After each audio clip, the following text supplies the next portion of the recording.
So, are you DTFF?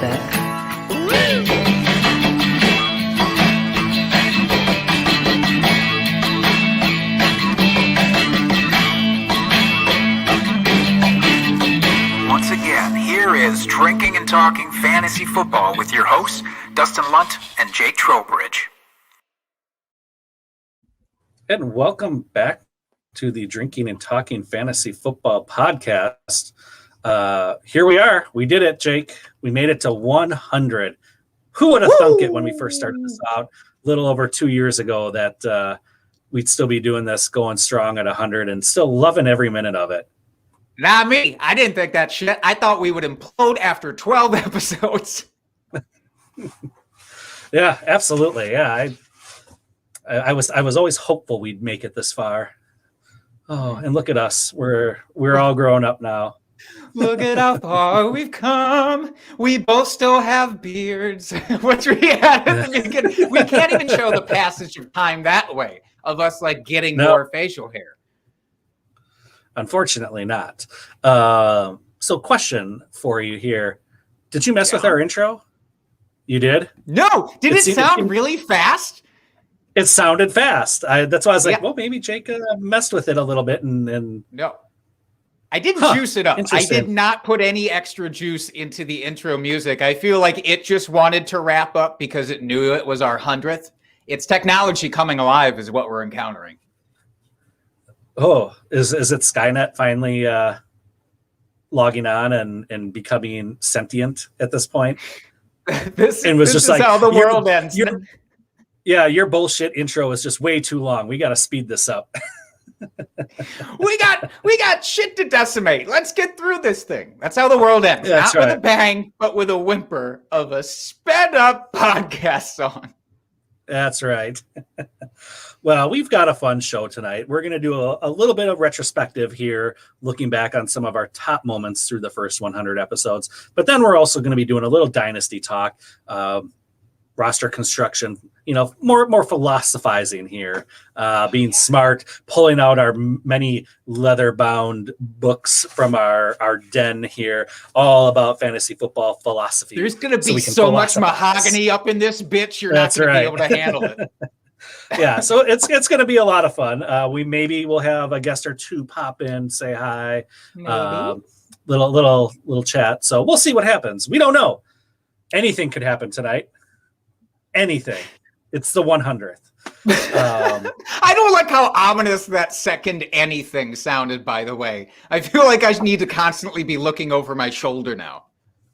No, I was trying to slip in one of my favorite quotes. It could be anything. It could even be a boat. But I just didn't know how to make that work and flow. So that was the ominous hesitation there. I'm sorry. I ruined it. Let this be a lesson. The boat thing doesn't always work. I know, but I want it to because it's such a great quote. It's true. It's true. All right. So, like I said, good show tonight. Before we get into it, we should talk about our beer of the week, of course, as we always want to do. We've got this very sexy looking can here. Oop. Yeah. Even sexier. It's called looking Flash. innards. Yeah, it's called Flash. It's a fruited Berliner style ale with raspberries and blackberries from Delicious Brewing Company out of Newmarket, New Hampshire. East Coaster.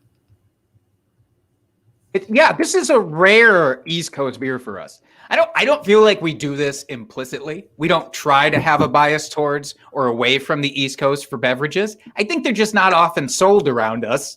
That's right. Especially these smaller breweries. Yeah.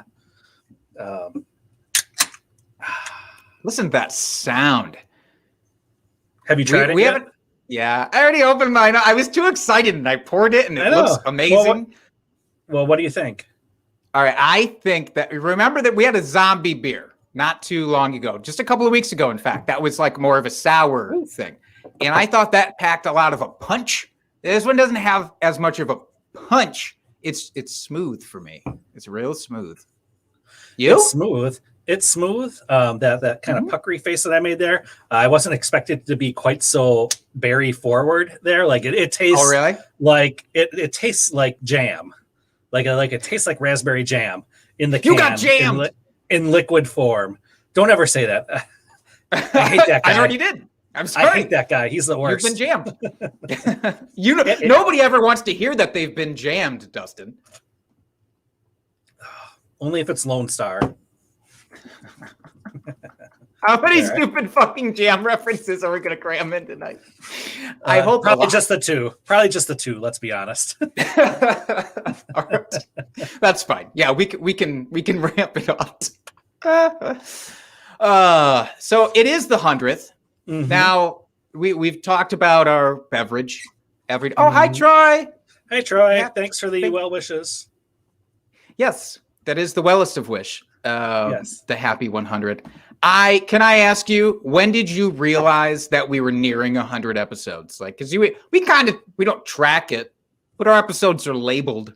So was there a point where you're like, we just got to fucking 75? That's 3/4 of the way there. It was probably like around there, like around like the early 80s, where I'm like, ooh, we're getting real close here. Like it's only like a couple months until, we're at the 100. So yeah, it was probably about then in the early 80s where I was really like, ooh, I think we're going to make it. I think this is going to happen. We're doing it. If nobody trips us up, we're going to get there. We're going to do it. That's right. I'm proud of you. What about you? I honestly, like 95, I was like, oh, we're really doing this now. I got so excited at 95. I took the day off work, which but I took the day off work tomorrow because I got so excited that we are encroaching upon our 100th. I wanted to make sure I could celebrate. Yeah, that's not a bad call. I wish I would have done the same. So before we get into some of the fun stuff we have going on tonight, I want to talk to you. I teased you before we went live that I recently started my first auction Dynasty league here on Sleeper, and the draft just started today.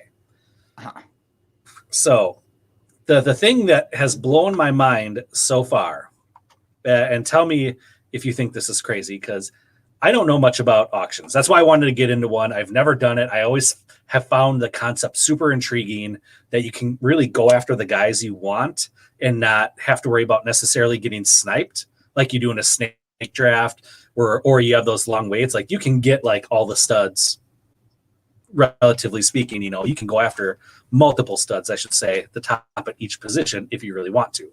So that was why I was always intrigued by it, because I've just never done it. It sounds really cool, interesting. So draft started this morning, and first player thrown out for bid or nomination was Patrick Mahomes. I don't think that's really a big surprise. This is a 12-team super flex tight end premium league. Okay. Our total budget is $2,000, which the budget is all just relative. It's all based on percentages. Everybody has the same 100. Yeah. So it's $2,000.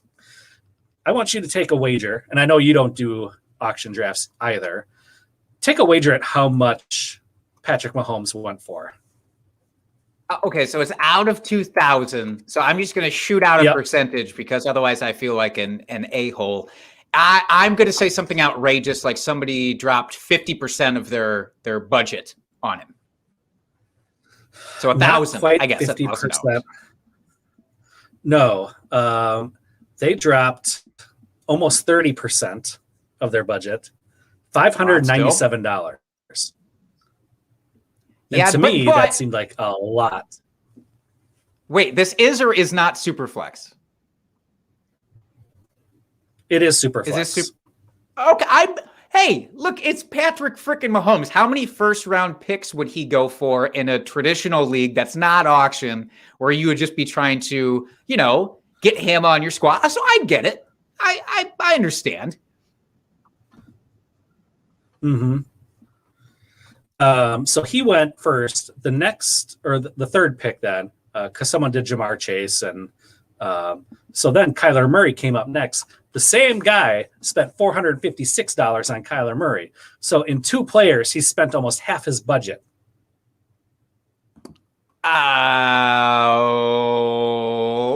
He's going 0 RB, 0 WR, 0 TE in this auction, but he's getting two of the obvious best quarterbacks. I mean, so Right. that's something. I'll be really curious to seemed, see how their draft shakes out. I know, it just seems, it was very shocking for me. Very shocking. Now, in an auction draft, typically I've only heard strategies. Again, I've not participated either. But I've heard people try and like throw out real random low-end players to bump up people like out of the gate. People are just excited to bid. And so they just try and use them to get other people to spend their dollars. Did anything like that happen? No, we're literally on just the 4th player nominated. Like our draft started at like noon today. So I think after the quad picture came out for Mike Davis today on Twitter, you should nominate him and just watch the dollars go up. Maybe I'll have to do that. Yes. So it'll be interesting. And like right now, Deshaun Watson, someone nominated him. He's going for like $260, which seems steep considering I don't think he's going to play this year. So yeah, that's odd. Yeah, it's just it's been interesting so far. It's early on, but I'm really excited about how this plays out here, and I can't wait to start actually bidding on players. I haven't bid too much yet because it's like I know everyone's just anxious and wants to get the top guys, and I feel like there's going to be better value later on that I can really snag up. So you're hanging back. You're putting out the vibe at the bar right now, just waiting for your opportunity. That's right. Yeah, I get it. Yep. Yeah, I'm totally Lloyd Christmas at this point. I hope you bought the suit and everything. It is an auction after all. You should be dressed up for it. Well, this is true. If it was live in person, I probably would. But since it's all via Sleeper, no, not so much, unfortunately. And I'm not just going to wander around my house all dressed up with nowhere to go. What? Why? Why would you not? It only matters if it makes you feel good. That came out a little weird, but you know what I'm talking about. No, that did not come out weird. I know exactly what you meant. Okay, perfect. Well, hey, before we get too far into things here, first of all, I am jealous that you're doing the auction draft because I really do want to join an auction draft. So I'm going to live vicariously through you for that for now. Until I buy my own, which I will do. But now we want to do just a little bit of reflection here on our 100th episode. Obviously, we have a lot of actual fantasy pertinent information, but indulge us here, listeners and viewers, for just a minute while we take a little trip down memory lane. I think would be fun. So I went ahead and dug through the vaults here. I found the early episodes that Dustin and I recorded, again, just a little over 2 years ago. And let me just tell you up front, the audio is real bad. Our audio has gotten significantly better over time. Yeah. Please just ignore that. Pretend it's basically, pretend it's like the beginning of COVID when nobody knew what they were doing as far as recording audio and doing Zooms and stuff. Just pretend it's that, even though it was prior to that. Or pretend that you're in the closet listening to us through one of those cups, the cup to the door thing. Just be creative with your ears for a moment. But I was curious to see what we talk, because I haven't listened to these. I don't go back and listen to our episodes except for something like this. But our introductory episode, we came up with what is basically a mission statement for the podcast of how we wanted things to go. So I'm just curious, Dustin, if you can play that. I want to reflect after the fact and see if we've lived up to it so far. Yeah. I mean, just as a aside here, all good business plans have a mission statement. So I feel like the fact that we basically had one was a good sign we were going to make it to this point regardless. So good call. All right, here we go. First episode, we decided that we should just give you folks just a little introduction of what we are all about, what the podcast is going to be about, some of the things you can expect. So can we even call it an episode? Should we call it a pre-episode? Pre-episode? Is this our introductory pre-episode? I think it is. Okay, perfect. Excellent. Every episode, we will have at least one beer that we will be drinking and talking about. Preferably a local craft beer. I think our focus is going to be... we're going to sprinkle in some redraft talk, a little bit of Dynasty talk. Oh. Probably some trade talk. Yeah. Not IDP, Never. because those people are crazy. I don't understand it. Yes, it's way past my pay grade. I stopped paying attention once I figured out what IDP meant. Yes. Maybe some Superflex talk. So after listening to that, first of all, I want to apologize to IDP players because one, I got to play in one last year, and it was actually delightful. And Nope, it I still wasn't stand as by hard. All right, we're only 50% converted here. But, obviously, yes, we talk about our beverages consistently, and we are pretty good about keeping them local for the most part here in the Wisconsin region, save for occasional steps out east. And what we talk about, yes, we do a lot of redraft. I think we've gotten better about talking about Dynasty, as we're going to on this very episode. That's right. Superflex, I remember being very scared of Superflex, nervous. I was optimistic because I just joined one for the first time 2 years ago. And now it's the only thing basically that I want to play. Are you anti-Superflex at this point like I am? No, I love Superflex. I think that's going to become probably the most mainstream type of league here in the next few years, 5 years maybe. I think it'll take over just what we now call like the standard league of PPR. I think that's going to end up overtaking it as fantasy football continues to expand and more people get involved with it. And, there's always new leagues that are forming, and the more that it's out there in the ethos and people are talking about it, the more that the casual fantasy football player will be exposed to it, and those leagues will, I think it's just going to become more of the mainstream here relatively quickly. I mean, just in the few years that I've been doing Dynasty, this is going into my 4th year now. And just from the time that I started until now, it's just exploded. So it's only going to continue to grow. And like I said, it'll be the standard here very soon.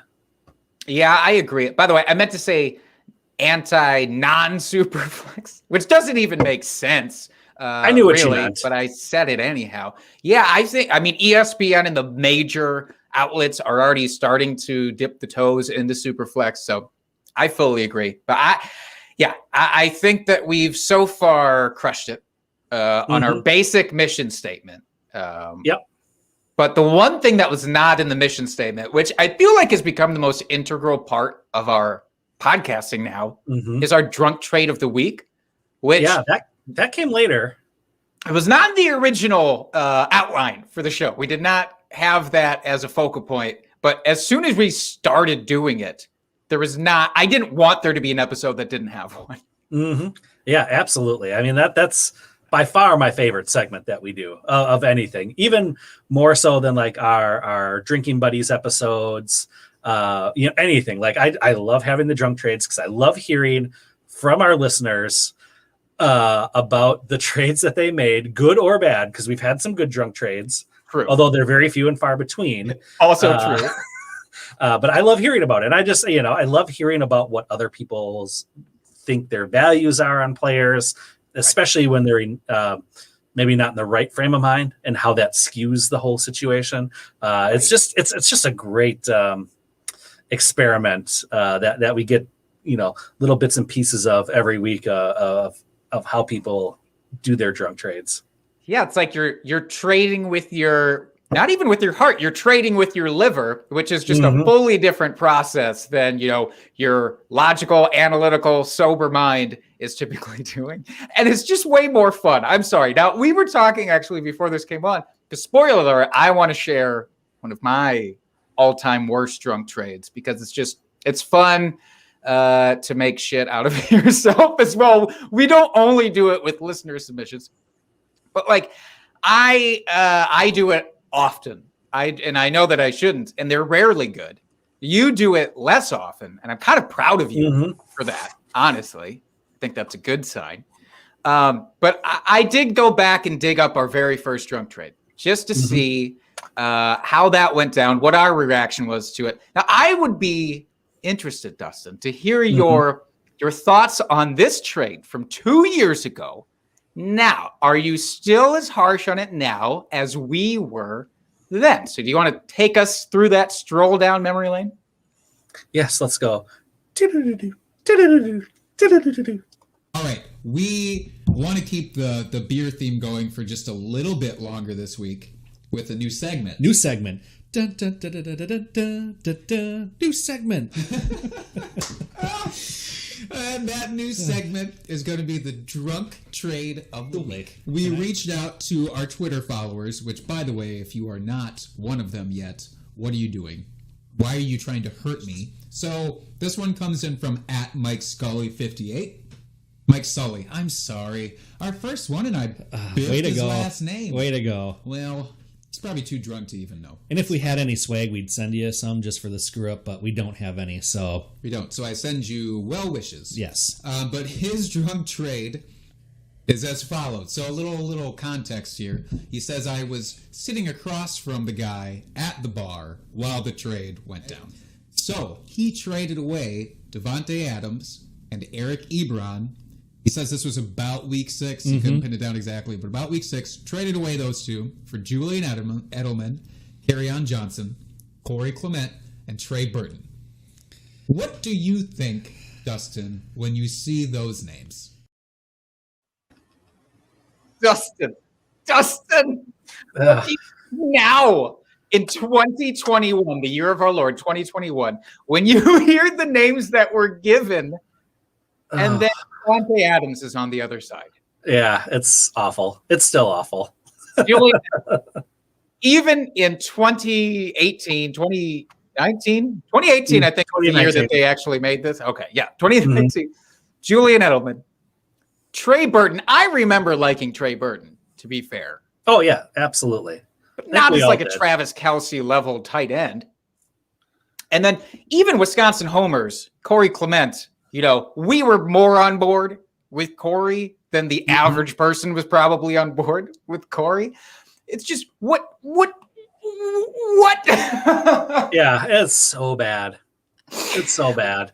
My brain almost melted when I went back and heard this because, Devontae Adams was a stud back then too, not to this level, not to 2020 season levels, but my goodness, the disrespect on Devontae Adams' name.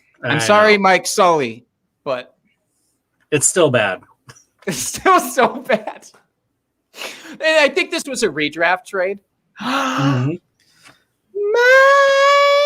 Mike. What's up, guys? Happy 100th. Thank you. For listeners, we have a special guest. Mike Iowa comes in out of nowhere, off the top rope, onto the 100th episode. Sir, now you were a previous guest. I was. Mm-hmm. I am a 2-time guest, one-time winner of a double beer bet, if I remember correctly. So yeah, I've done my rounds. Well, thank you for reminding all of us of that. You did, though. You won more than anybody has ever won in terms of beer bets on this podcast. I'm just going to put it out there. I mean, myself excluded, because I've dominated my co-host over and over and over again. But as an outsider to come in and do what you did, I mean, it's really impressive. Do you recall what the bets were by any chance? So we made 2 bets. It was a weekly bet. And what I remember was one of them was Josh Allen. I never bet against Josh Allen. I mean, that's just how life works. And if I remember correctly, and I could be wrong, I believe the other one was a battle of backup running backs, possibly Devontae Booker, when Jacobs went down. And I was so off of Devontae Booker, that was also an easy one for me. Took a lot of heat on Twitter, but that's nothing new. No one likes anything I say. So I believe we did a quarterback running back bet, and you two went 1-1, which was great for me going 2-0. So we all got to celebrate a little bit. We all got a little bit of win. 2 out of the 3 of us got a loss, and that I think that's beautiful. So, Son of a bitch. It's the nicest way anybody could phrase that. So I appreciate the tact that you just displayed there. Now, Mike, I'm very curious because really, we want to do a look back here, and that's fun. But also, we want to talk about fantasy things still on this episode. Now, we just like to talk Dynasty now. because we've talked about how we're merging into Dynasty people, and we never used to be. Do you ever feel like you can go back to redraft / are you fully moved on from redraft, or do you split your time now? What's your thoughts on the redraft versus Dynasty situation? Just personally, what do you like to do? So I'm 90-10 Dynasty. I always keep redraft. I always keep one or two kind of in the back pocket. So I know when you look at me, you see a baby face, but I started playing fantasy in 1988. So I have been playing redraft for longer than most of your listeners have been alive. And in reality, like that's how, me and my dad, that was like our bonding thing. So I've done the whole like filling out the sheet and like mailing it to people so they found out they won on Wednesday. And that was like, you didn't get yardage. You got like 6 points if you got 100 and nothing if you got 0. And then you got touchdowns. So, most scores were like 45 to 42, so that's like, that's how I grew up like that. I grew up on redraft. Like I grew up on a bunch of dudes getting together, them drinking beer, me having a juice box. Cause I was like 6 or whatever.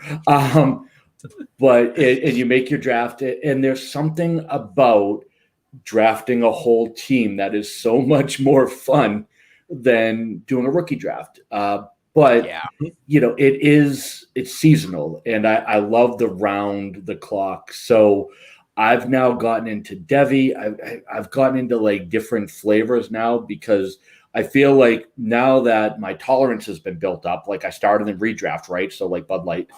And, then I went to like craft beer and now I'm basically on crack, and that's cool too. And, now I need everything all at once. But yeah, I play only leagues where there's 50 men in my lineup every Sunday. Yep. And there's 74 copies of everybody. And literally you have to fight somebody to make a trade. Like you have to physically hurt them to get the trades you want. And, we wrestle and it's fun. But no, plane tickets get super expensive though. It does get pricey. It's high stakes. The winner gets a trophy, but yeah, you have to pay for the flights. But no, I can't fully give up my roots, and I can't fully give up draft day. Pizza and beer and making drafts and making jokes about whether I fell asleep and it's all of a sudden the 8th round, and laughing at the guy who drafts somebody who's in the CFL now. I never want to give that up fully. And what I will say, if you want to know my personal philosophy, you're kind of a douche if you tell people they have to do one or the other. Like that's my personal philosophy, is that you're kind of a douche if you say that redraft is wrong. Or I never heard redraft people coming at Dynasty people. Dynasty people, I think, because they're newer, the security levels may be a little lower. But I don't think that telling anybody how to do anything is right. So I do all of it. I suck equally across the board. So I feel like there's something to be said for consistency, though, Mike. There is.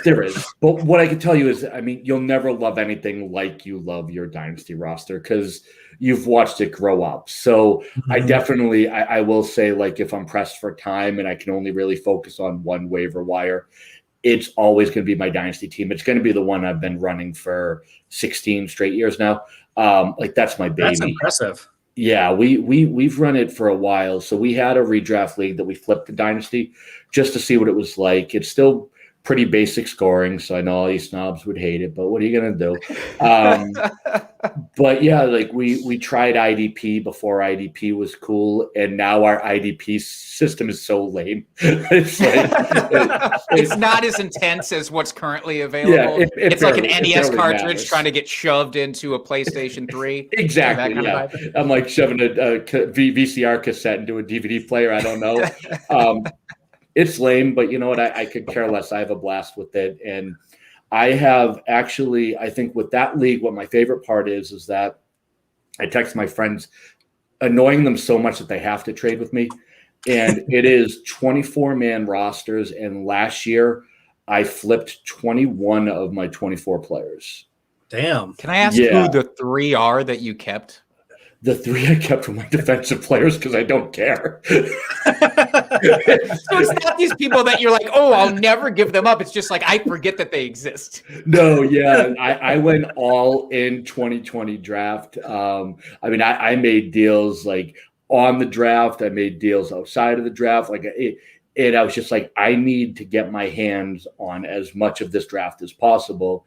And I came out the other side with Jonathan Taylor, Antonio Gibson, and then I ended up picking up Devontae Adams and Travis Kelce in deals. And I just said, this team is now it's gonna be cool. And now I'm not flipping anybody because screw you guys, I'm just taking all your money. But between picking up Taylor and Gibson and Justin Herbert in the rookie draft, I felt like that's sexy. Pretty That's solid. a sexy move there. It's hot as hell. It is hot as hell, and I just stare at it sometimes at night, and it keeps me warm. No. Let's keep it under the R rating here now. Come on. We're only recording from the top up, Dustin. That's right. Yeah. Okay. No, I just enjoy it. But yeah, no, I do both though. Why not? It's fantasy football. It's always fun. Yeah, I don't think. I mean, Jake and I are in a redraft league together here, our home league, and I don't think I will ever give it up. I don't ever want it to go away, honestly, because having draft day, the one day where you're like, let's all meet up, let's get the draft going, let's razz the shit out of each other, give each other a hard time, and low key make fun of the guy that will is a total homer for whatever team he is, and draft said running back in the first round, say we'll pick on the Niners just for whatever reason. And he picked Trey Sermon in the first round because he's the hot new hotness there. That's fun. You got to love that. So yeah. Until that guy ends up getting second place in the league anyways, because fuck everything. It all goes out the window in redraft at a certain point too, which is also the majesty of it. It's the best. Yeah. I love seeing the person who literally you looked at their draft and go, what are you doing? And somehow like CBS Sportsline gave him a draft grade of an A. And we all laugh and we giggle and they run the table. It's the best thing ever. Mm-hmm. Yeah. So I'll never get out. And I would never, we've said it many times on the show, like you play fantasy football how you want to play fantasy football. It's supposed to be fun. It's your money that you're investing in your team. And it's like, yeah, have fun with it. Do whatever you want. Play whatever style you want. Like, it's all good. We're all having fun with it. Who cares? Yeah, it's a game, right? That's what it's supposed to be there for. Is you want to play a punters only league? God damn it, you play a punters only league. Rumor has it I may have signed up for one this offseason. Shout out to Linda. I want to hear all about that, by the way. Oh. I believe it's punters and kickers only. And it is supposedly happening. The lovely Linda will be our commissioner, of course, because who else would you have run a kickers and punters league? Mm-hmm. Obviously. Yeah, and then we have the Weenus League. So I honestly don't know what I'm doing this offseason, but I know it's going to be a learning curve. Mm-hmm. It's probably going to be a whole boatload of fun. Again, which is you're going to learn more about punters and kickers than you ever thought you'd need to know. Which is pretty exciting. And honestly, I'm going to tweet about them obnoxiously and see if I get my follower count down to 0. We made it all the way up. We're going to try to make it all the way back down. It's like the arc of a punt. Yeah. Really, that is. It's just look at all of this. Oh, no, shit is coming back down. Oh, well, I'm excited for it. I'm going to be watching that intently now. Yeah, absolutely. Oh, we'll do weekly updates, probably daily, to be honest. There'll be, waiver updates. There'll be, practice updates, like who's trying to kick lefty to mix it up a bit. We'll have a bunch of stuff, I'm sure. If you could text me hourly updates, in fact, I would prefer that if that's not too much of a hassle. No, that's no problem. I will, the amount of, basically, our entire text will just say, did you see that punt? Holy shit, did you see that punt? Holy shit. Inside the one with multiple exclamation points and fire emojis and maybe an eggplant or two, just because that will be basically you can just scroll it. I don't even need you to respond. Like you can if you want to. But I'll just like all of them. That's perfect. I love that because it makes a whole different sound. So I know I don't have to do anything. You know what I mean? It's like I don't have to look. Like, oh, I made that bloop, bloop, bloop. And I'm like, yep. He liked it.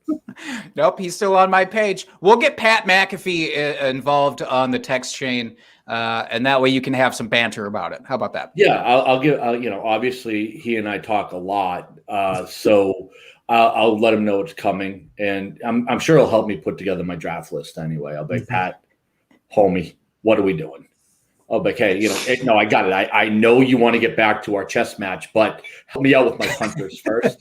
Like, we have a fun relationship like that. You do. You guys seem like you're like really separated at birth. Let's be honest. Pretty much, yeah. I mean, by a couple decades, but still, I mean, really, really close, like very close people. So, Mike, you are amazing. This was such a welcome experience for you to come on for our 100th. Oh, it's a blast. I wouldn't have missed it for the world, guys. Honestly, congratulations. I've told you this before. My favorite show. By far, I've always been honored to be asked. Like, it's still the highlight. You guys are the pinnacle of what's been a fairly pathetic Twitter career so far. But you guys are the pinnacle. So it doesn't matter how high the peak is, you're it. Which is great. So congratulations. I'm going to watch the rest of the show and continue getting drunk.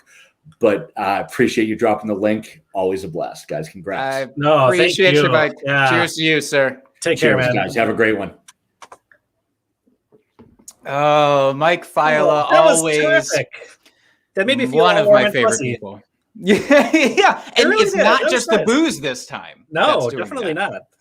It was actually it was compliments that made it happen this time. Exactly. No, he is the best. If you're not following him, by the way, at Daddy's Home FF on Twitter, you should do that. Yes, great follow. Absolutely. So, what should we talk about next? Should we actually get into our actual what we wanted to talk about dynasty wise, or? I think we could work some dynasty stuff in here. We could actually have a conversation about fantasy football stuff for now, because I do have something I want to drop on you later. But yeah, I think we should have some conversation. Okay. All right, so let's start. Since this is all things dynasty, we'll just start with roster construction. So how, or let's even back up a bit. I know, because we talked about league format a little bit, how Superflex we think is, going to become the mainstream. What's your preferred league settings? Like, do you strictly look for Superflex now, or do you not really care? It's, as long as it's PPR, you'll just be like, yeah, I'll join the league. Like, as long as it's good people, it doesn't matter really what the format is, or is there one you kind of gravitate towards? My druthers, my preference, that's an old-timey word for preference, by the way. You might have heard that in a William Shakespeare book, but my druthers for fantasy preferences, trying to alienate everybody that's listening and watching right now. But my preference is Superflex. As I said, I love Superflex. It just feels natural. It feels right. And that's only because that's what I've been doing for the last couple of years. Ever since that bit that we introduced at the beginning of the episode, one of our first episodes where I talked about just getting into it, I've been hooked ever since. I don't really care. But yeah, ideally, Superflex, tight end premium now. I love that because it bolsters those guys a little bit. Mm-hmm. I love having deep benches because that just makes things more interesting. I love a lot of action in my leagues. So I want deep benches where waiver wire activity is happening. And I know people don't think maybe that doesn't happen on those deep leagues because everybody's already picked up. But the bottom of the bench waiver churn is actually one of my favorite things to behold. Mm-hmm. So oh my God, somebody just dropped Khalif Raymond. I have to go scoop him up now. It's not going to happen in your other leagues. So I love that. But really, if I get an invitation and I am not at my threshold for leagues yet, which for me has been expanding, and I know for you too, the maximum allowance is going up, but it's still not some people are in 30 leagues, and I just think that's wild. I'll never probably do that. I shouldn't say never, because again, 2 years from now, I'm going to clip this out and be like, holy fuck, I'm in 100 leagues. But yeah, I prefer, if I get the invite, it's just who's in it. Do I know these people? Do I like these people? And it doesn't always have to be that way. Sometimes it's nice to be in with strangers to get to meet new people through fantasy football. But if I know the person who's commissioner and they're one of my favorite folks, of course I'm going to join. Right. Exactly. That's kind of how I am too. It's like, I don't care what the settings are. I mean, it makes it more interesting when you have to try to figure out, okay, is this league this, or does this one have the points per carry, or is this, super flat? It's keeps you on your toes a little bit, which is not a bad thing, instead of just remotely going through and just be like, okay, here's my lineup. I don't have to think about it. Yep. I have no preference for league. Obviously, I'm skewing more towards the, super flex tight end premium, since that seems to be more of the forefront right now. But definitely, I don't care what the league settings are, as long as it looks interesting. And like I said, if it's got good people in it, that's really all that matters in the end. Mm-hmm. If somebody came to me tomorrow, and again, I wasn't at my league capacity for my allowance, and they're like, hey, I'm starting a league. You get to start one quarterback and one tight end, and that's it. That's the league. I'll try it. that sounds fun. Why not? Yeah, I'll do it. Also, it sounds like easy, management. There's not right. You have to do it through time. That's right. So now we can move on to kind of roster construction and how you like to build your rosters. So personally, I like to build my rosters around wide receivers. Because I feel like running back, unless you have like the Christian McCaffreys or the Dalvin Cooks of the world, one of the high stud, one of those top 5 or 6 running backs. After that, it's kind of a crapshoot on who could pop into the top 12, who's going to pop out. And it always seems like there's those late round running backs that just come out of nowhere every single year. And it's such a crapshoot. So personally, I like to load up on young wide receivers before they hit, preferably, obviously, get a little bit of discount on them. And then if I have a full roster of wide receivers, that's when I can trade for running back to kind of put my team over the edge. So I'll build my team around everything but running back. Not that I go 0 RB. I'm not saying that by any means. But I like to kind of have a stable of wide receivers, solid tight ends and quarterbacks, and then trade for running backs when I feel like my squad is really ready to make that push towards the championship. So that's kind of how I build my teams. What about you? I agree with most of what you said there. Yes, I try and build around wide receivers too. It's easier. The longevity is there. It's been established that the longevity for wide receivers is much more than running backs, and the cliff comes quick and unexpectedly for running backs a lot of the time. So that's why I don't like to pay a premium. Now in dynasty leagues, that's who I'm typically drafting in rookie drafts for that reason. It's the cheapest they'll ever be, probably, if they hit. And you're getting them at their youngest. So that is the ideal situation for me. Where I think I differ from you is 2 things. One, I go after those old wide receivers. And by old, I mean like they're 29 years old. They might as well be dead to everybody but their family. Like that is how people treat them in fantasy football sometimes. It's like you can have production after age 29, but people are so quick to write them off.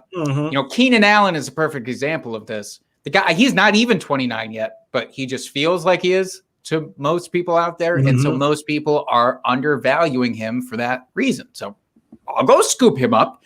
And I don't care if these guys die on my bench, or die on my roster. Like I know I'm going to have you hopefully for, let's say 3 years. If I get you at 29 of great production, I'm cool with that. If I can't trade you away after that, I don't give a shit. I will enjoy those 3 years of production. Yeah, it's kind of, there's always those outliers like Larry Fitzgerald or Julian Edelman. I think Julio is going to be one of those guys that maybe not producing at that 1,400 yard level until he retires, but he's going to be super productive still as he kind of gets older. And he's 32 this year, 31? I think 31. Yeah. Yeah. So, I mean, he's at that cliff age, as you were saying, for wide receivers. And yeah, it's like, yeah, if you're going to get at least 1 to 2 years probably of elite yardage at least, because we know Julio's never been a touchdown monster. But, Sure. to be able to trade for that relatively cheap, because people just want to get him off their rosters at this point. They want to get something for him before he dies. And it's like, yeah, if you can get that elite level production for another couple years and then solid production after that, like, yeah, buy him at a value right now. And I like that. I mean, there's the always thing those about wide receivers. receivers. Yeah, with receivers, yes, the dip happens. They do stop producing at a certain point, but it's normally not like a brick wall. It's like, oh, they stopped being elite. Oh, now they're just getting me, wide receiver 2-ish numbers. You're absorbing a drop off, but it is not so drastic as running backs tend to be. And it's probably just because you can utilize a wide receiver a lot of different ways. If they are one of those elite players, then they can get moved around. Running backs, once you're done, there's nothing they can really do with you. Yeah, they can stick you in at the goal line, and maybe you'll get a plotter who can vulture touchdowns for you, but that's pretty unlikely too. One other bit about what you said. Now, you said you're not a zero RB guy. And for the listener, my definition of that might be different than yours too. But let's use it from a redraft concept here. To me, that would be the elites are off the board. I'm focusing on building up my other positions first. Running back is the last focal point for me by a good margin. That's what zero RB means to me. I'm not heading into a season this way, but right now in one of my dynasty leagues, my top running back is Damian Harris. That is how little I value running backs right now, because we have months until the season starts. I have months to accrue talented running backs. And again, it depends on what your league settings are. If you only have to start one running back and the rest are flex or super flex, why not have someone that will give you a consistent floor every week? Maybe you don't have that ceiling, but you can make up those points in those other positions, and you have someone that is just going to be stable. Well, yeah, then you don't have to focus on, having 5 running backs on your team that have a high ceiling, So I mean, I like that, because that's kind of how I like to view it too, is like, I'd like to have my one solid running back, and not necessarily a stud, but someone will give me consistent numbers every single week that I can just kind of set it and forget it. And then it allows me to focus on those other positions. Unless, it's a little bit different if you have to have a start 2 running back team, or that 3, God forbid. Then you have to adjust. A little different, but it's all based on your, league settings. So you were saying before I so rudely cut you off? I actually was on the verge of cutting you off, but yes. Speaking of that, here's where I'm starting to come around, and I wonder if you're feeling the same. I am now, I think, at the point where in my dynasty leagues, I want to go get that top tier tight end. I want Travis Kelce. I want Darren Waller. I want George Kittle, maybe Kyle Pitts. We'll see. I want those guys because that position, we always talk about it, is a fucking trash heap. So I am starting to come around of I'll pay almost whatever it takes to get those guys now, because I'm sick. I am sick of all the potential upside tight ends that I have to stash on my bench, taking up valuable space that may never, ever, ever hit, or I'll never know when to play them. Right. You have to wait at least 3 years for them to hit and maybe get playing time. Maybe. And in the meantime, let's say if you go the approach of just I'm just going to hoard these high upside tight ends. Now you have 5 roster spots taken over hypothetically by these guys. I'd rather have the one, pay for it, and then sprinkle some extra talents in those other roster spots, maybe at running back, wide receiver, whatever. Yeah. I tend to agree with you there as well.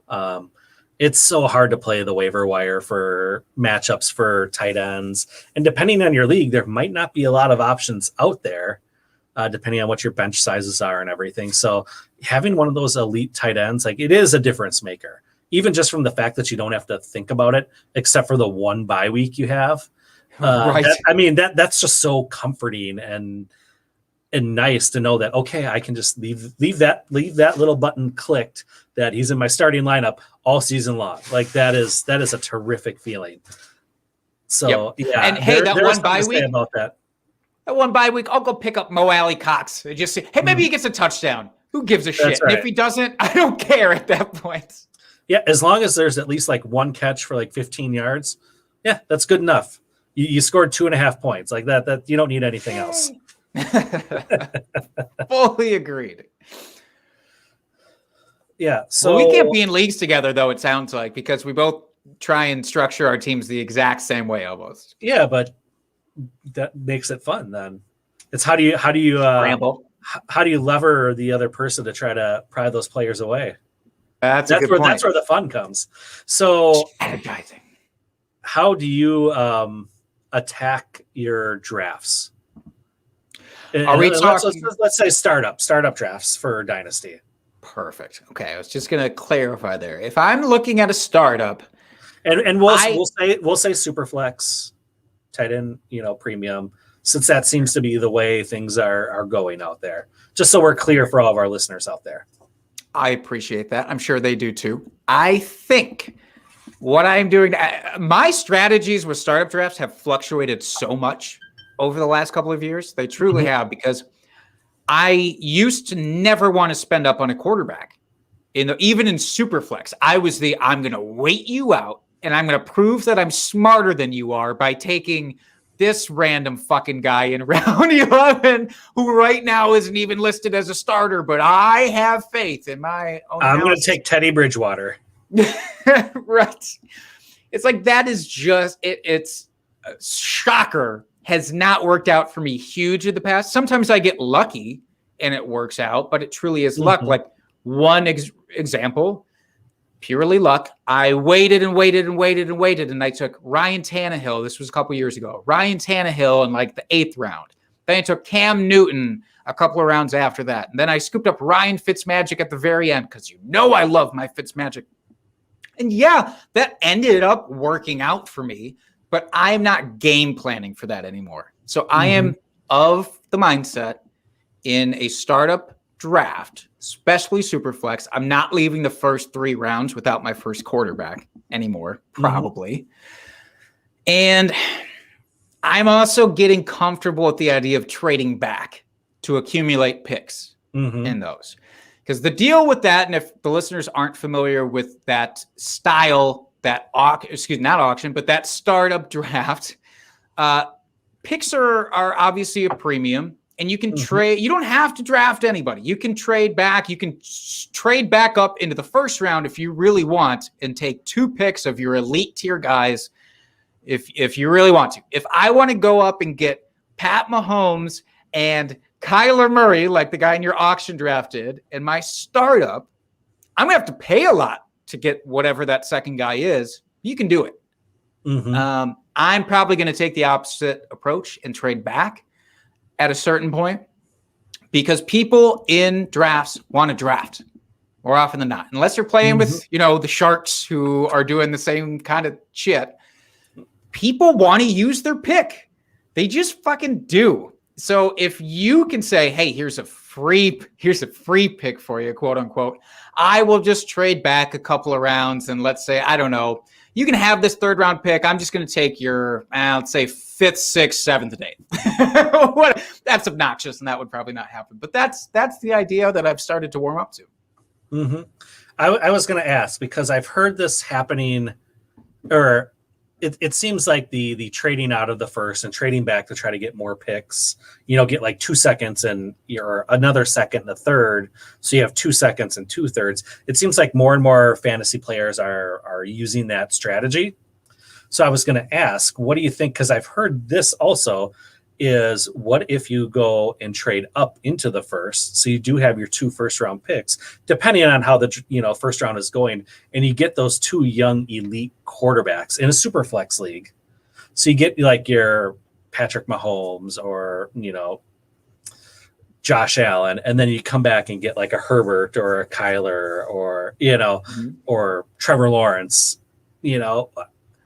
there is something to that where I would love to try that strategy in a startup this offseason just to see how that works.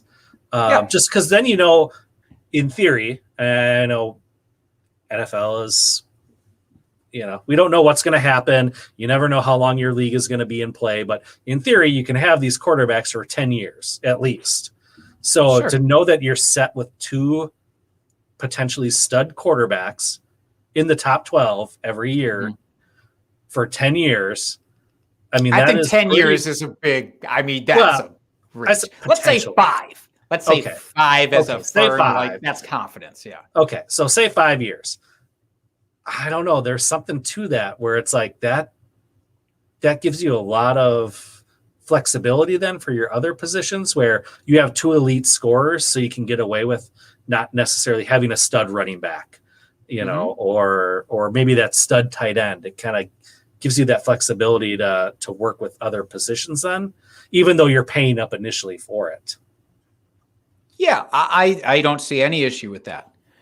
I don't see any issue with any startup strategy as long as you are not going against the grain just to go against the grain, or you are not forfeiting value to do whatever you're doing. I think if you are trading into the first, and I talked about initially, like it will take a lot to trade up into the first, even from some of your earlier rounds, like people want that first round pick. I do it, but you have to know that you are potentially sacrificing some of those elite wide receivers that you would want, or that elite tight end that you might be seeking after too. And I think you just have to be comfortable with your own analysis more than you would if the opposite was true, because you're really relying on, here's these guys around 7, 8, whatever that I need to hit on, but I feel confident that I could do it. Yeah, definitely. And so how do you then, on the flip side, when you're taking over an orphan team, how do you, favorite things to do? I know. How do you take a look at that roster and decide this is how I want to build this team? I mean, and I know orphans, they come in all shapes and sizes. You could have all your draft picks, the rookie picks. You could have none for 2 years. I mean, you could be set up with a really good team, or it could just be total shit where you have like no real trade pieces or anything. So, but just as like a general, high level, like this is how I like to build my teams up when I'm taking over a orphan. Well, correct me if I'm wrong here, because you have a lot of experience doing this too. But almost every orphan team that I've ever picked up, so somebody quit, left the league, here's my scrap team. It's almost always shit. It is almost always garbage in my experience. Have you had ones that are actually good? Like you feel comfortable walking into that team? Well, I know I left a league where I had a very good team. So I left someone with a very good roster, but in that league. But yeah, I mean, there's usually at least a couple of good pieces on your team where you can trade either picks or younger players for those. Say it's like your Devontae Adams, or you usually have some sort of blue chipper on your team, or 1 or 2, where you can just trade those for either draft picks or young, unproven talent that you think is going to hit in the future. So, I mean, not all teams are so bad where you don't have pieces to trade and you're basically starting from scratch. And hopefully, a league that you were to join with an orphan is hopefully they have dispersal drafts.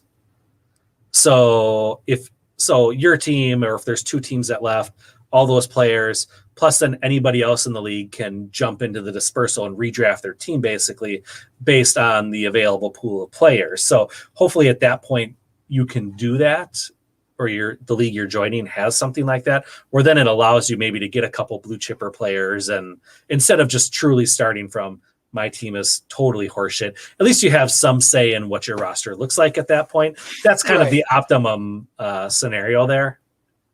I mean, that would be a treat if I've never been able to do that. But it is nice and heartening to know that option does exist out there, because there's real life experience for it. let me look at it this way, because my own experience has always been like I'm taking over a trash team. That is fun for me, though. I like doing that. I like walking in and being like, it's like a remodel of an old house. You know, it's like you just walk in, you're like, I'm going to knock that wall down. I'm getting rid of all that shit. I mean, we need new windows. We need new floorings over here. I'm going to throw some potted plants over there and try and make it look nice. That is what you're basically doing with an orphan team. And I immediately identify, I'm glad that you brought this up, identify those couple of star or star adjacent players that you have on your team. You go, what am I going to get for these guys? I'm going to start offering trades right now or put them out on your trade block. These high-end guys, let's say you have Ezekiel Elliott on your orphan team that you've just picked up, and the rest of your team is garbage. It is not competing. No chance this year. Zeke is the first type of player you need to get rid of. Mm-hmm. And it's not because he won't be good for a couple of years. It's because his value, I know his value is a little depressed right now, but it's still good enough where he is a namesake that you can get the pieces you want on your team. Mm-hmm. And by the time your team is good enough to compete, he's going to be off your roster anyway or not producing at a high level. So it doesn't pay to have him on your team when you're scoring points for no reason. Yeah, that's the thing people don't talk about enough. You don't want to be in a situation where you're trying for the 101. You're trying to get last place, not by doing anything illegal against the rules. Exactly. But you want that pick because you know your team sucks. Well, I don't want this guy in here dropping 30 points in my lineup then during the week. That's going against my cause. So you're trading them away to get somebody who is not super productive right now, probably, but who will be in the near future, likely. But it's also really easy for me to take on a new team and go, here's the issue, here's the issue, here's the issue. As opposed to my teams that I've had for years, I can't make that same kind of unbiased assessment. Because you're attached. You're attached to your team. Attached. It's hard. So, yeah, I do love doing that. I would love nothing more than to walk into any league and just nitpick everybody's team that I'm not owning. Yeah. So you had mentioned it, walking into an orphan team, how you like to identify players and then trade them away, essentially right away, and get value for them. So how do you approach trading? Do you just cold call and be like, hey, I'm throwing out this offer without any foreplay, so to speak? Or do you just blast it in the league-wide chat, or use your trade bait saying like, hey, this is the players, that I want to trade. Send me some offers.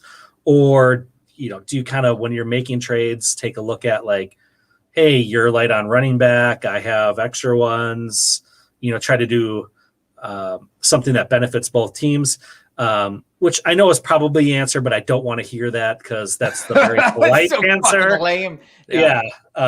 Just how do you approach trading in general?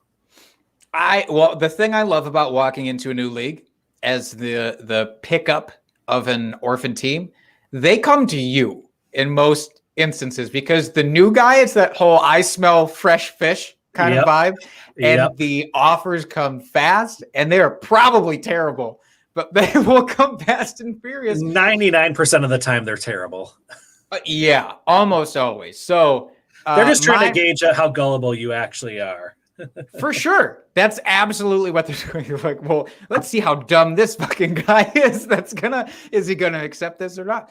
But once you wade past that, then it is when I'm new, because I don't know my league mates yet. I don't know their tendencies. I haven't poured over their rosters. I'm not that nerd either who walks into a league. Good for you if you are, but I don't walk into a league and immediately be like, oh, this is what this team needs. And this is my assessment there. It's honestly just a lot of work I'm not prepared to do off the bat. So I will, as we talked about earlier, I'll put out the vibe at the bar. I'll put a couple of players on the trade block, especially if it's those couple that I really want to get rid of. And I'll just see. I'll see what the interactions come from. If I don't get any interactions, no trade offers, no DMs, whatever, then I will just start I'll pick a team. and say, well, I would love these players. Of course, I'm thinking about me first. I'm not that nice of a guy. Well, of course. I really want these players. So I'm just going to try and sometimes it depends on the league chat, quite frankly. Like how active is anybody in the league chat? If it's frequent, people are constantly in there, then I will start a conversation. But if they're not, honestly, I'm not even going to do that. I'm just going to send out an offer that I think is fair.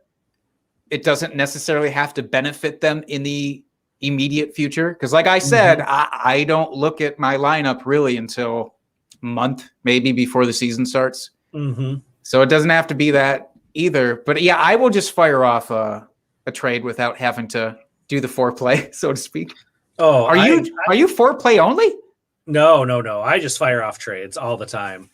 I don't care. It's like, hey, if there's a player that I want to go after or someone that I feel like is going to have a dip this season and I want to just move them off my roster, I'll just fire off trades, and I'll fire one off to every league manager if I need to. I have no shame in that regard. It's like, hey, let's try to get a deal done here. The one thing I won't do is pummel somebody with trades, though. If they let's say they reject my trade and they don't counter or they don't have a comment about it, I'm not the guy who's going to go right back and be like, well, what about this? And then maybe this too. Like, I'm not going to hammer somebody. I'll usually, if they don't give me a comment, I usually won't fire something back.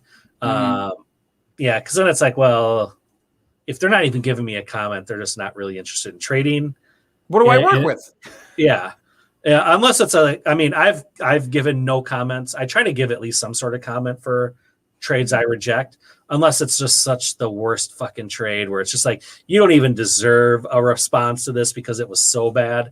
That's the only time. But otherwise I'll give just a little 2-liner like, hey, thanks for the offer, but I'm not looking to move this player, or or like I recently received a trade offer where it was like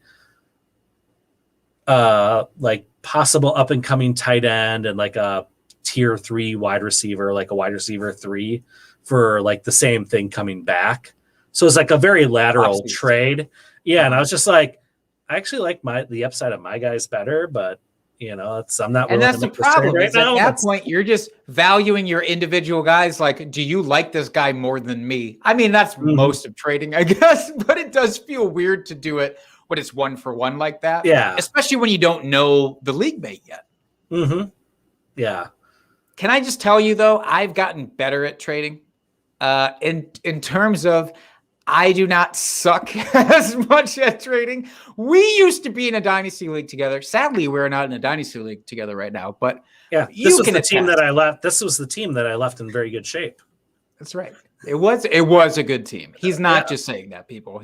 I can say, and I would be the first to point out if it was truly a shit team, but it's not. It was a good team. Oh, I felt like it was going to contend the next year. I did not want to leave that league only for that reason, because I really thought I could win it. I also had a pretty good team, if I can say so myself. I don't think it was as deep as yours, sadly, but it was good. But in any case, I think you can attest to, I used to be pretty awful at sending offers. Not all the time, but there was almost, let's say 1 out of 3 that I would send where you're just like, they were pretty bad. What the fuck are you doing?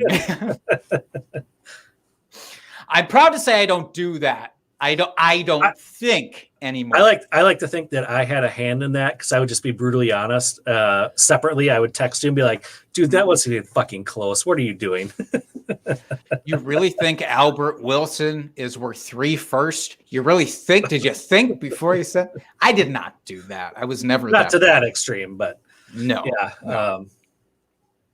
Can we talk? This is a good time just to point this out, I think. Speaking about trading here. So I know, again, you don't drunk trade very often, but I do. And I'm also the guy who dwells. Like, sometimes I'll go back through my trade history and look. Do you ever do that? Do you ever go back like a couple years and be like, just to see what you did and see if you're still happy with it? Are you ever happy with it? More often than not, I'm happy with how the trade worked out. Okay. More often than not. But I like to go back and even see the trades like I've offered that have been rejected, because you can do that on NFL. So then it kind of gets me like, okay, this guy, guy or gal, whoever this GM was, they didn't like this trade, or they didn't want this player last year in the offseason for whatever reason. Is it worth trying again, or is the situation changed? Like, I like to look back at those just to see, and not only for people I've been trying to get trades done with, but also league-wide trades, because you can look at on MFL at least the league-wide trades that have happened, so you can kind of learn those tendencies for your other league mates. So I love doing that. That is really, that's a great call out. Now, that is more research than I typically tend to do. But talk about I'm not saying I do it all the time. Sure. But that is an edge that's readily available to you if your, league settings allow you to look back to that extent. Again, MFL is great about that. I know some people don't like MFL. I'm a fan. But you can easily search through all these trades, and you figure out a lot about your league mates. Now, I use it just to dwell on all of the awful trades that I've made in the past. Feel like, man, I thought that was going to go so much different than it did. And I would like to share one with you, Dustin. Oh, please do. If you don't mind here, because can I hold on 1 minute? Yes. We've got someone that wants to join us here. Special guest. Look who's here. Mike here for What's the good? hundo. Glad How to are be you, here. sir? Hey, welcome to the listen. show. I'm pretty well. Thank you guys for having me. I felt like there was no way that I could miss out on 100. Obviously, I thoroughly enjoy the work that you all do. And Dustin, I love how you keep Jake in check, so continue to do so. I try. Tries hard. Jake has been an absolute treat to continue to get to know you over all this time, and I'm excited for the next 100 episodes for you guys. And so everybody's already, well, not everybody. My kids are asleep. My wife's sitting there working, so I had to come outside and deal with all these birds and my bamboo in the backyard going crazy. But just listen, man, happy 100th, continued success. And I just wanted to come on and show love. And I want to ask one question, if I may. May I be so bold? Do we have time for that? Please. Okay. All right, cool. I lied. 2 questions. Fucking guy, you're like, I was just trying to bait you to see what you would say. I Well, actually it's have a fun. list here. I'm actually co-host for 101, so that'll be great. No, I'm just kidding, everybody. So Jake, quick question. Yeah. Is there any chance that we can start getting videos of you impersonating fantasy analysts? Ooh, I like that. Oh, Because you my. crush the celebs. Can we see you crush the FF Twitter streets? I think it could be fun. Boy, I've I like never that. even considered something like that before. I will have to meditate on this. I'll have to figure out if I have it in me to put that out. It's strenuous. I do research. I watch at least 30-second clips before I just go put something out there willy-nilly. So you're asking me to do that for people. I think that sounds fun as hell, though. And I love that idea. So I'm open to it, J. Mike. I am open to it. All right, fair enough. It's good. Dustin, I have to ask. At what point in the NFL season, in the 2021 NFL season, do you become an alcoholic after watching Jordan Love start for your Packers? Oh, it'll be What the week first would that be? preseason game if that happens. Okay, wow, that'll be quick. That's pretty. No, unusual. for real. No, for real. If for some reason Rodgers isn't with the team, there's just no hope at that point. And I will just drown my sorrows for the entire freaking season. The graph is not a slope. It is not a slope. It is a line. Straight down. Straight to despair. So on that note, I guess I'll leave now. Leave you with that downer. You're welcome. Hey, Mike, I love you. Thank you, sir, thanks for for coming stopping on in, and blessing us here. Hey, you're very welcome. Continued success, fellas. Oh, thank you so much. J. Mike, co-host of the Open Bar podcast, which if you are not watching and listening to that, Shame on you. Absolutely. Dustin and I talk all the time. We feel like they are what we want to embody sometimes. They are so great at the open bar. Yeah, I loved that. Dustin, I I hope and pray that we don't have to see Jordan Love this year. And nothing against the young man. Nothing against him. It's nothing But personal. I'm not ready. No, I'm not ready. I'm not ready to move on. I don't even go there. I haven't let my brain go there that could even be a possibility. I'm just assuming Rodgers is going to be back and it's going to be fine. And we're going to win the Super Bowl this year. So, it's not even it's not on my radar. I'm stuttering. I can't even just get words out because it fucks me up that much. He really did just come on and drop the bomb, and then he just left. And then he just left. No, I love that. Yes. So you were gonna lay a drunk trade on us here.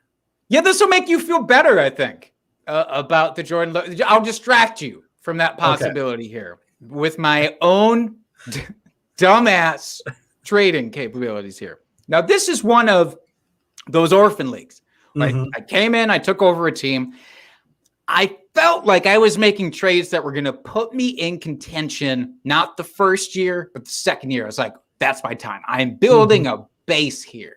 This is going to, it's going to smell so good in a couple of years. Which is really what you want to do. Oh, of course. There's maybe one other tidbit of advice here. You don't want to say to yourself that I'm taking over this team. I'm winning the ship this year. Sometimes that can happen. I feel like it's misguided to let yourself fall into that trap, though. But I don't know. Do you ever have? Yeah, you do love the moxie, but sometimes that moxie leads to trades like this. I gave up. This was 2019. This was August 13th, 2019. Tuesday, August 13th, 2019. I gave up Superflex League tight end premium. I gave up Dak Prescott.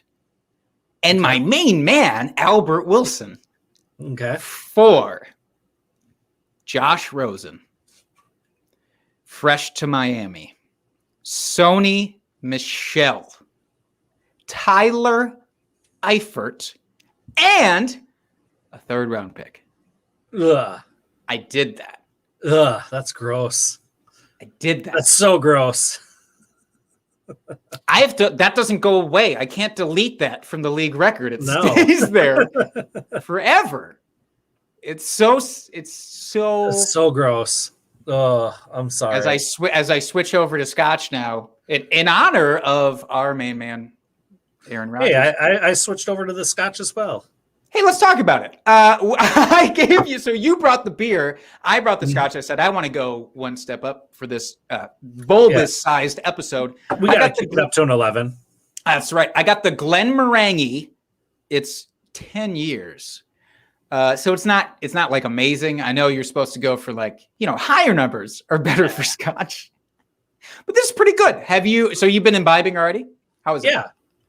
It's not too bad. I thought with Scotch, I'm always a little concerned about the peat level because I'm not a big fan of that. Just in my limited Scotch exposure, let's put it that way. I'm more of a whiskey guy or brandy. She's a fine girl. But this is really good. It's pretty smooth. I've obviously got a little ice in there to cut it a bit. You see this big ass ice cube that I've got in there? I do those huge circle ice cubes. I know purists in Scotch don't like that. They think it ruins the fucking profile somehow. Get out of here with that. So your ice cubes are this big? Fuck you! I can't look away on that. I don't feel like that counts. It has to be in person. It totally counts. Listeners at home, he did that bullshit circle finger thumb. What do you call that? What is that called? That game? I don't know. Basically, you look at the circle with your fingers and you get punched. That's the game, people. I'm not looking. I am in junior high if everybody wants to know. But yeah, dickbag co-host would answer the question about the Scotch instead of trying to get me to get punched. No, it's very good. Like I said, there's not a very strong peat level to it. sweet. Whatever aficionados would call it, the peat level, the Sure. peatness. I don't know. Like I said, Penis! the Scotch is not my go-to liquor of choice, but this is very good. I'm enjoying it. So thank you for providing that. You are very welcome. I have been trying to dip my toes back into the Scotch waters. Here's the thing about Scotch. I'm just going to take a quick detour here. When I was at my Scotchiest, I was going out to bars on like a Wednesday. This was in my youth, before I really had an important job that I had to wake up for the next day. But I would go out when they would have specials on Scotch so that you could sample them without having to pay like $20 a glass, because that shit is expensive. Because I didn't know what I liked, but I wanted to find out in the worst way. And yes, I also am not a big fan of the smokiness, the peatiness. I like them sweet. I like them subtle, like just a hair away from traditional whiskey, basically.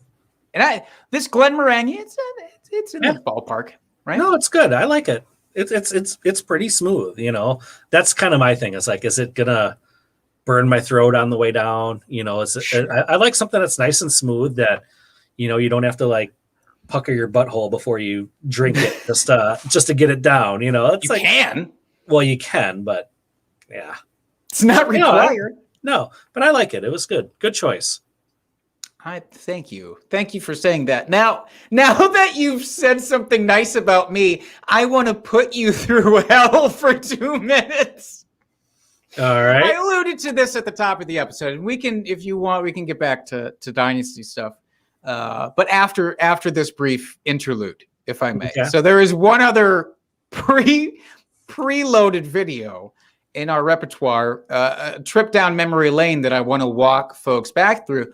One thing that's been missing from our podcast recently, and it's because it's the off season or the non-point scoring season, and it's early on, we haven't been doing many beer bets. You know, we haven't been making those wagers about players and outcomes here lately. I want to change that going forward, because I think we're at a point now. The NFL draft has happened.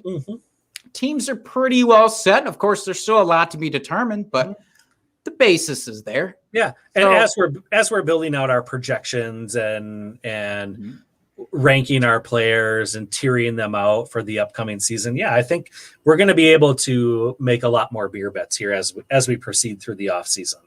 Yes, as we are falling in love with these players, this is the time for it. Yeah, February might be Valentine's Day, but truly May, June is like fantasy Valentine's. Like, this is where we are putting our hearts on our sleeve more often than not. However, so we don't have anything in the works just yet, but we do have an extensive catalog of prior beer bets. And I just think it would be fun to relive some of those. So if you don't mind clicking that play button. No, I will do this. I just want to say before we go, this is the one video I did not watch before we went live here. So with the way you're laughing, I feel like it's going to be a lot of me paying off beer bets and not so many for you, since I have that first year was a terrible track record for me. So I don't think so. All right. That doesn't sound like me. No, let's see. Steel Reserve. Yep. Here it is. In its finest, in its glory. Get yourself psyched, Dustin. Psyched? You're going to be doing this a lot this year when you lose all of our bets. All right, I'm going to let the foam go down That's a little plenty. bit here. We'll give it a second. Oh, yeah, you wouldn't want the foam to ruin the high quality of the Steel Reserve are going you down. kidding me? Congratulations on your victory. Thank you. Hope you relish this. I will. Because it will not be that long. It's going to be fantastic. And, all right. You can do Here's it. to the first beer bet. Yay. Remember, kids, this is what happens when you believe Patrick Mahomes will go 101 in even the weirdest leagues. Oh, that was solid, though. Well done. Well done. Ooh. Oh, God. Woo. Congratulations, Jake. Again, it pains me so much to say that, but... Why do you keep making these bets, Dustin? It's fun. I appreciate your sacrifice Yes, for the good of the podcast. That's right. Tip my cup to you. And we go. Drinking out of your sweet plastic cup with the clown referee on it, which is very apt. after last night. Look at that technique. He's done. Total of 5 seconds. Done. And not looking pleased, but accomplished. Better than the Steel Reserve. Oh, it's crafted. It's organic, we should say. Yeah. So you got I'm worried about all the bubbles in this, though. Congratulations, sir. Well done. Cheers. Just supreme talent at work here, though, taking this thing down as always. He just relaxes the throat and lets it go in. That's the lesson for you, folks. How was it? It wasn't that bad. Oh shit! Well, that's remainder of his beer bet balance. I allowed him. You can absolutely shotgun it. I allowed him to do a nicer beer. He gets to do a Coors Light. He's chosen to shotgun it. So this will wipe his slate clean. Take care of this thing. Oh! Look at that fucking form, though. Look at him just play it like a champion. You are the champion of Wisconsin, Dustin. Way to go, buddy. How come it was on me? I don't know what you're talking about. I was all over that video. You heard my voice everywhere. So That's true. I'll listeners, say, I'm sorry that you couldn't see it, but you should go back and watch the YouTube video. Go watch it on YouTube. It'll be there. Watching that Steel Reserve one again, like I literally had flashbacks to it because that was the worst beer bet payoff by far in a way we've done. Does it bring back the tummy rumbles that you experienced during that? I was not right the rest of that episode. Like it was just sat in my gut, just heavy. No, I have to say, yeah, of course I loaded it up with yours. I was cognizant enough to get yours on camera. I just don't feel like the footage of me really exists out there too much, and that's what I love about it. Well, I'll have to look and see if I've got video of some of your payoffs. I am sure you do, but that should be it's a look back, but it should also be a look forward to what you can expect from us here during this off season, because we didn't do it as much last year because COVID, and that kind of threw a wrench into things, and neither of us knew what to expect. So we made some, but I think we'll make more this year. Yeah, and I will say I don't know if I should be proud of this or not, but I am damn proud of how I chug those beers. I just want to say. Your damn chugging capabilities. I think it's an undersold aspect to this whole deal. It is amazing, quite frankly. That's why I wanted to highlight, really. That's what I was trying to do there that whole time. That's nice. I appreciate that. Thank you. You're welcome. All right. So let's hit one more quick thing here about Dynasty Leagues. Okay. Before we sign off for the night. So I feel like we're kind of winding down here. Pet peeves. What are some of your pet peeves as far as Dynasty Leagues, GMs, trading, just in general? What are some of your pet peeves that you just fucking hate to see? Vetoes. I fucking hate vetoes. Well, we are anti-veto on this podcast, both of us. Very strong on that. Ever want to see a veto go through in a league. If there is something that is truly, truly sketchy and you can solve that mystery after the fact, great. Then you go and reverse it. But I don't want to see that blockade thrown up. We're grown people. We can make trades the way that we want to make trades and suffer the ramifications. I mean, let's be honest. If vetoes were okay, so many of our drunk trades would have been overturned because they're just that bad. I mean, let's be honest. They would have zapped the segment from this show. That's why we vetoes. Never veto. Hashtag never veto. Hashtag never veto. But sometimes Danny DeVito, because he is fantastic. He is always Danny DeVito. Yes, actually.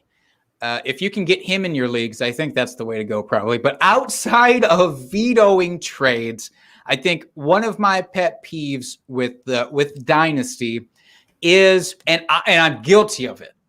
I am my own worst pet peeve sometimes.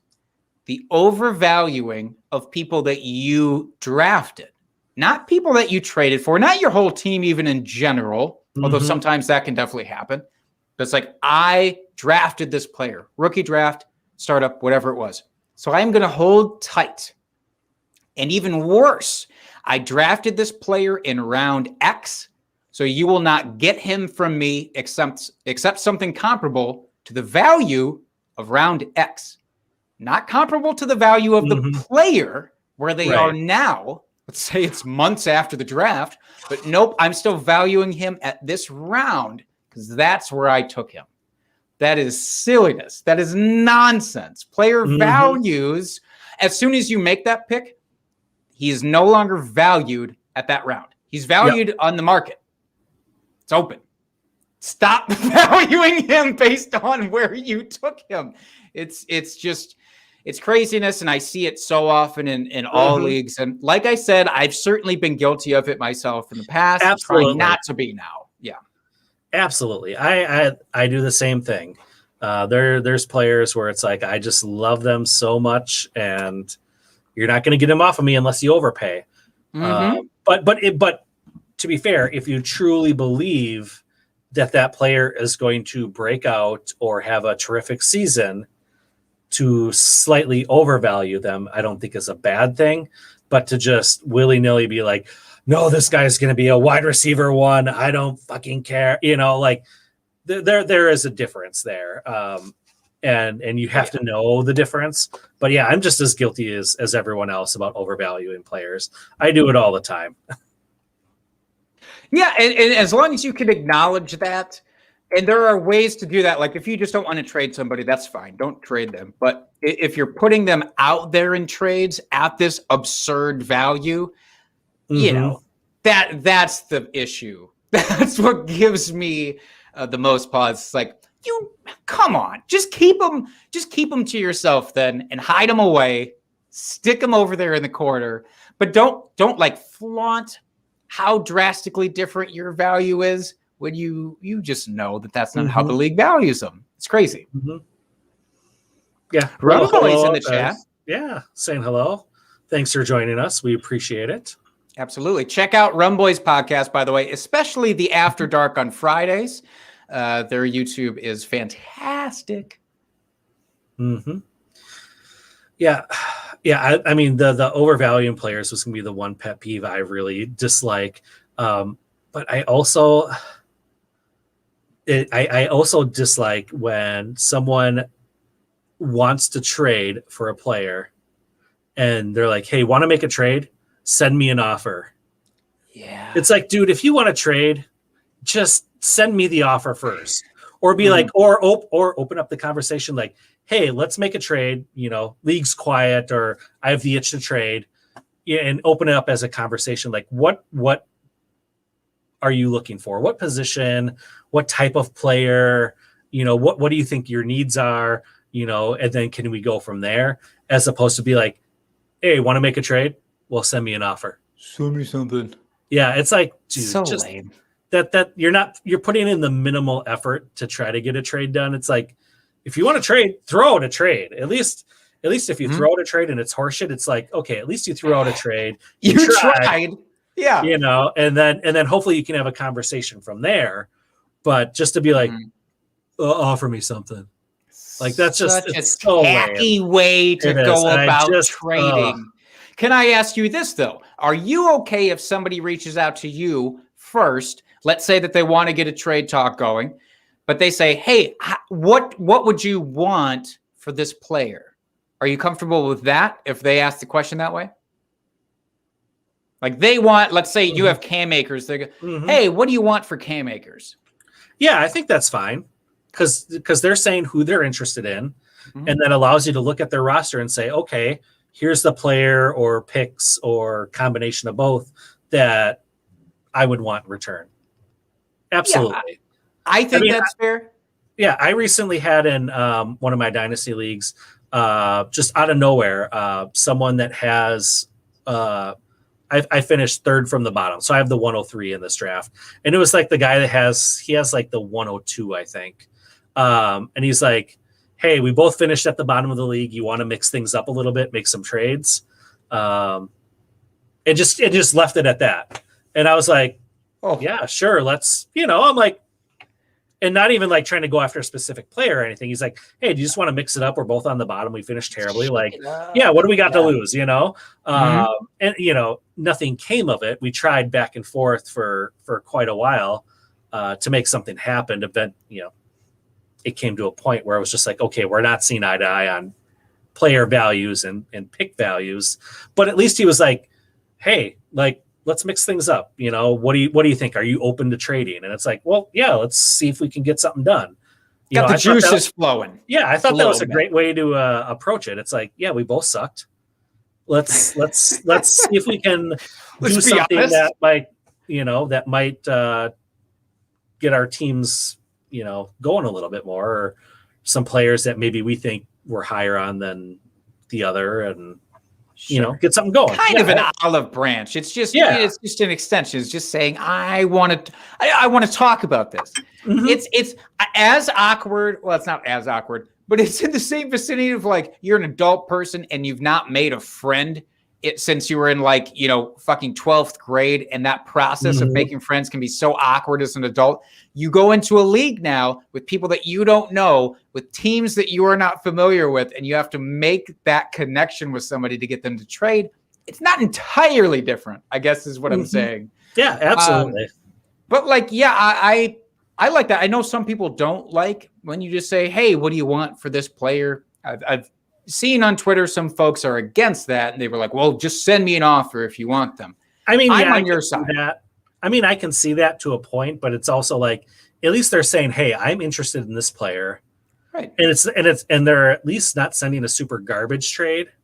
At least they're giving you the voice to be like, hey, what would you want in return for this? How much do you value your player? And what do you think, it's better than receiving just a total trash garbage trade and being offensive. Right. You know what I don't fucking want? Sony Michel. So stop offering me Sony Michel. Yeah, I think it's like you don't know until you ask. Now, there is the other side of that, which is, of course, people can just lie in those chats. Right. Like, well, I value him way the fuck up here, maybe to just as a starting point to then knowing that they will work down a certain level. There is that level of, I don't know if you want to call it playfulness or salesmanship or whatever, of knowing like, I still, of course, know more than I'm going to let you know. Right. Because that is how these trade negotiations work. And I don't think people should be offended by that either. That is just the process a little bit. But if they're not willing to come down, if they start super high and they stay there. Yes. Again, it comes back to the overvaluing. If they stay at that point and they're not willing to negotiate, then it's like, well, then there's nothing to talk about then. If you're not willing to compromise, then what's the point? Agreed. 100%. I think that is the closest we've ever been in terms of cohesiveness in trade talks, probably because we're not directly trading with each other right now. This is true. Very true. Very true. I love it. So I think that's going to about do it. Unless you've got more you want to talk about. I can sit and talk all night here. I mean, I would literally drive this thing into the ground until StreamYard kicked us off. But I think we have provided what I wanted to provide during this episode. I just want to take the opportunity to thank Dustin for being the conductor of this fucking crazy train on some occasions. This is the guy who has to keep everything together. Jay Mike said it, and he was not lying. Dustin is the one who has to keep everything on the rails. He has to actually work behind the scenes to like keep this shit going. So I just show up and talk a bunch, probably more than I should, and he has to figure out a way to navigate it all. So cheers to you, sir, on 100. Well, thank you for that. I appreciate it. I don't really feel like I'm keeping the trains on the tracks too much, but hopefully it's enough that we get to the where we need to go every week, and that's about all I ask for. You want that occasional ricketiness. That's what makes it exciting. Is what exactly. Is it gonna go off or is it not gonna go off? You just make sure that it doesn't officially tilt. That's right. I feel like more often than not we make that happen. But no, thank you for that. I appreciate it. And yeah, it's been a fun first 100 episodes here. I don't see us quitting anytime soon because I'm having a blast doing it, and that's what this is all about. And hopefully, all of our listeners out there feel the same way, that we're providing good content and good value and at least good entertainment at a minimum. Right. Good entertainment, because that's all we ask for. We're here to have fun. That's kind of been our philosophy from the beginning. We want to have fun, not take ourselves too seriously. And that's what fantasy football should be about in general. Just have fun with it. Don't take it too seriously. It's just all about just having a good time. So I think that's a great spot to leave it right there. Absolutely. All right. So Jake,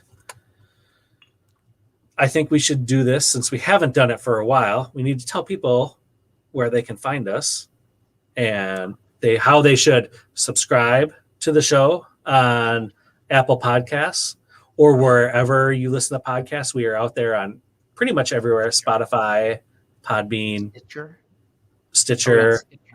We're live on YouTube, live on Twitter every week. If you're an audio listener listening to this, you can find us pretty much anywhere. Where you want us, we're there. So go check us out. Please subscribe. We do appreciate that. Feel free to drop us a rate and review. It helps make us more widely known and visible out there for everyone else. Or just do it word of mouth. Tell your friends, like, hey, check out this podcast. They're really funny. They're awesome. They give good content. Whatever you want to say to get them listening, I don't really care, as long as they subscribe and listen. I am not below coercing people to listen to us. So whatever you need to do, just do it. Being so sweet about the whole thing of like, we're just here to give you guys good content. Let's just hang out, to being like, immediately you turn into the mobster of like, yeah, you do it or I break your fucking legs. No, I never said that. You're putting words in my mouth now. I'm sorry. That's how I heard it on my end. No, I'm just saying I'm not above coercing your friends into listening to us. So yes, go out there, give us a rate and review, please. We really do appreciate it. You will see shortly, we will be opening up our listener league to the masses. We haven't quite finalized how we are going to pick people or what we want for submissions for entry into the league. So keep your earballs open for that, because we will be promoting that very, very soon here. We're very excited to have our inaugural listener league going here. And of course we will talk about it all season long and give everybody the updates. So we're looking forward to that. We have our Patreon out there with the group me chat where you have access to Jake and I at all times. Ask us anything. Not all times. Well, I do have to sleep. True, but the majority of the time. So feel free to sign up for our Patreon. We would appreciate it. And that's about it, I think, as far as trying to sell ourselves out there. So why don't you tell people out there, Jake, where they can find you? I'm not going to sell you on this. You can just find me on Twitter, or don't find me on Twitter at Jake Trowbridge, but the choice is ultimately yours. That's right. And you can find our podcast at Drinking Fantasy, and you can find me at FF Dusty Dog. And until next week, folks, keep drinking and talking fantasy football. Cheers, FFers.